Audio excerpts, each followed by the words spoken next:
সংখ্যাটা কোটি নয়, ৭৫ লাখের আশেপাশে।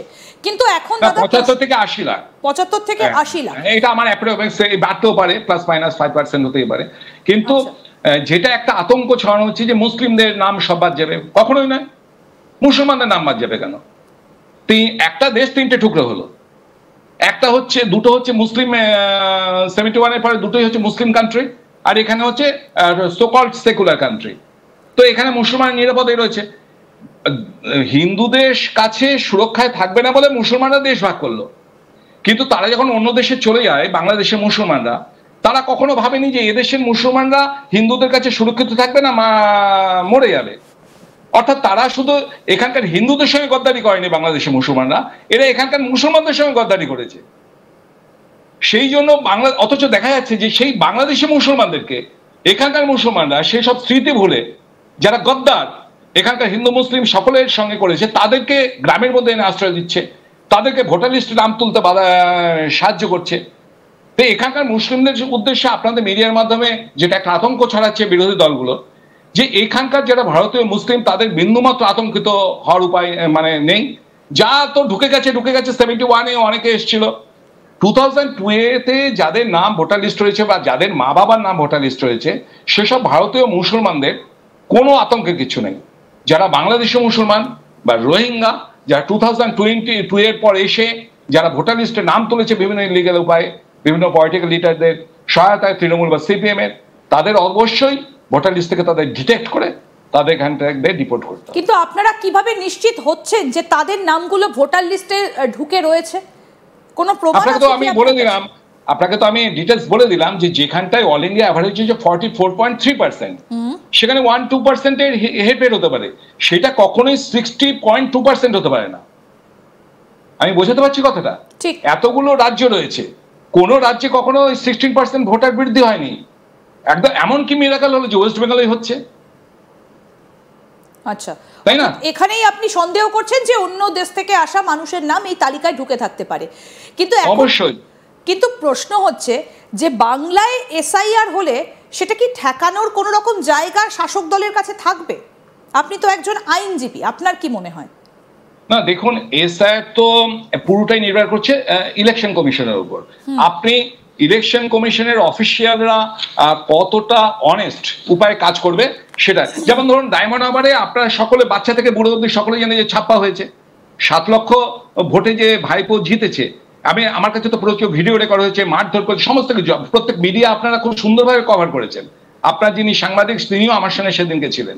তা সেখানে ইলেকশন কমিশনের রাজীব কুমার, যার এগেইনস্টে আমি ভিজিলেন্স করেছি, তিনি লিখছেন যে আপনার খুব সুন্দরভাবে এসপি রাহুল গোস্বামীকে উনি চিঠি দিচ্ছেন যে ডিয়ার রাহুল, তুমি খুব সুন্দরভাবে ইলেকশন করেছো, এবং তলায় হচ্ছে রাজীব কুমার।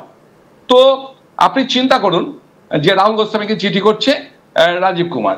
তো ইলেকশন সিইসি তিনি নিজে যদি এরকম একটা সার্টিফিকেট দেন একটা অবৈধ নির্বাচনে, তাহলে আপনি সেখানে নির্বাচন কমিশনের অফিসিয়ালদের সঙ্গে কিভাবে কি করবেন? আমি যে হাইকোর্টে ফাইলটা করেছি, সেখানে ইলেকশন কমিশনের কাকলি মুখার্জি অ্যাডিশনাল সিইও আছেন, তিনি হলফনামা জমা দিয়েছেন কি জানেন? শুনলে আপনি অবাক হবেন। তিনি লিখছেন, আমরা এই কেসের সঙ্গে থাকতে রাজি নই। ইলেকশন কমিশন, আমরা ফরেন্সিক চেয়েছি, বলছে না, ফরেন্সিক ওভাবে করা যায় না। হ্যাঁ, আমি মহামান্য বিচারপতির কাছে আবেদন করছি, আমরা এই কেসে থাকতে নারাজ। আপনি চিন্তা করতে পারেন যে কোথায় গেছে ইলেকশন কমিশন? আর আপনি আশা করছেন যে এখানটাই এসআইআর খুব সুষ্ঠুভাবে হবে। বিশেষত যখন আপনি ডিপেন্ড করছেন এই 80,000 বিএলওর উপর, যারা মোস্ট অফ দেম আর এখানকার রাজ্য সরকারের চাকরি করছে। এবার এইটাকে মোকাবিলা করার জন্য দরকার হচ্ছে আপনার সলিড বিরোধী বিএলএ, মানে বুথ লেভেল এজেন্ট। সে বিএলএ আপনার বিরোধী দলের কোথায় আছে? কতজন আছে? 80,000 বুথে আছে। অধিকাংশ তো মুসলিম বুথগুলোতে নিয়ে, আবার ধরুন আপনার এখানে মুসলিম বুথ আছে 25,000 এর কাছাকাছি, সঠিক তথ্যটা আপনাকে আমি পরে বলতে পারি। তো সেখানটায় আপনার তো কোনো বিএলএই নেই বিরোধী দলের। আর হিন্দু বুথগুলোতে আপনি দেখতে পাচ্ছেন না যে 74% হিন্দু অধ্যুষিত ফল, তাতে জাহাঙ্গীরের অভিষেকে, রাইট হ্যান্ড জাহাঙ্গীরের অত্যাচারে কোনো হিন্দু বিরোধী দলের এখানটা বুথ পোলিং এজেন্ট বসতে পারে না। তাহলে হিন্দু মেজরিটি আছে বলেও তা নয়, এখানে তৃণমূলের শাসক দল প্রশাসনের সহযোগিতায় এখানে কোনো বুথ লেভেল এজেন্টকে বসতেই দেবে না, এবং ন্যাচারালি ফর্ম 7-এ অবজেকশনটা করবেটাকে?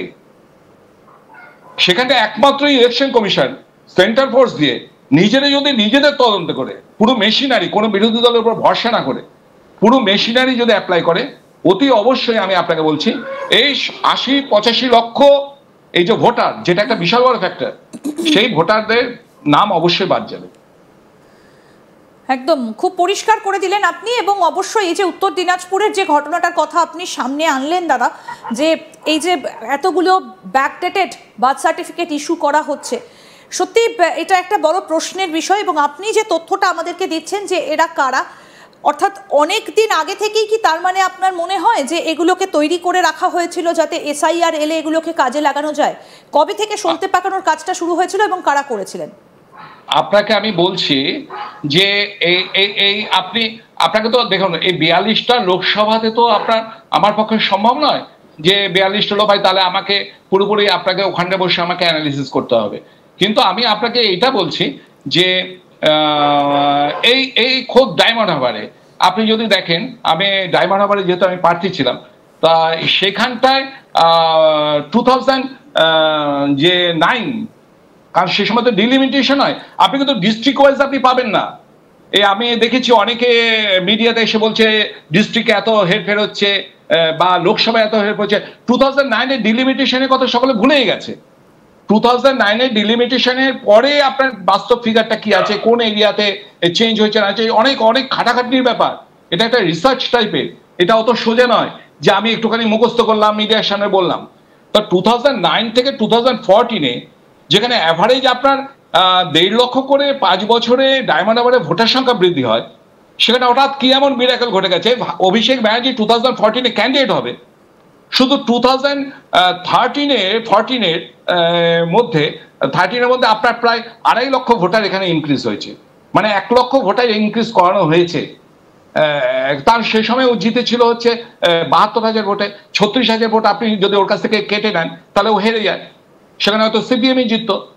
তো এইটা প্রক্রিয়াটা কিন্তু শুরু হয়েছে অনেকদিন ধরেই, এবং তৃণমূল ক্ষমতা আসার পর, এই 2011-এ ক্ষমতা আসার পর এটা খুব র্যাপিডলি চলেছে। এবং যেহেতু বিরোধী দলের